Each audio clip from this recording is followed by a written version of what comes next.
నీకు 'big boss' వల్లే కదా మంచి బెస్ట్ ఫేమ్ ఏ మూవీ తెలుగు వచ్చింది ఆడియన్స్‌లో. 'బిగ్ బాస్' వల్ల చెప్పు ఫేమ్ ఒకసారి? అంటే లైక్ సినిమాలో ఫేమ్ కాదు. సినిమాలు వేరు. సినిమాలో నేనెళ్ళి ప్రతి ఆఫీస్‌కెళ్ళి నేను అడుక్కున్న ప్రతి ఆఫీస్‌కి ఆడిషన్‌కెళ్ళా నేను. హ్మ్. 'బిగ్ బాస్' తర్వాత. I don't have any shame on that నేను చెప్పడానికి. హ్మ్. ప్రతి మూవీ ఆఫీస్‌కెళ్ళి నేను 'బిగ్ బాస్' గురించి చూడొద్దు సార్ నాకు. నేను చేస్తాను.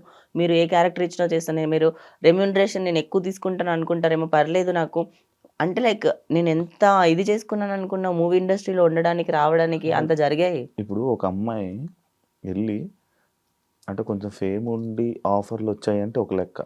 కానీ మనమే ఎళ్లి అడిగామంటే కొంచెం అడ్వాంటేజ్‌లు తీసుకుంటారని విన్నాను. అడ్వాంటేజ్‌లు తీసుకునేటప్పుడు సార్ వద్దు సార్. చిన్న క్యారెక్టర్ ఇచ్చుకోండి నేను చేసుకుంటాను. ఫేస్ చేసావా?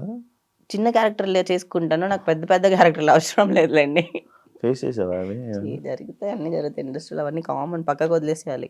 కానీ నువ్వు వెళ్లి నువ్వు హ్యాండిల్ చేయగలవు మనుషుల్ని. ఆ! అది ఒక ప్లస్ పాయింట్. ఎందుకంటే అది నేను బోల్డ్‌గా ఉంటాను. నేను ఏమైనా మాట్లాడగలను. నేను ఎక్కడైనా ఎలాగైనా మాట్లాడతానని భయపడతారు. హ్మ్. అలా అని కాకుండా మీడియా వల్లనే చాలా వరకు ఇప్పుడు హెల్ప్‌ఫుల్ అయింది. చాలామంది అడగట్లేదు.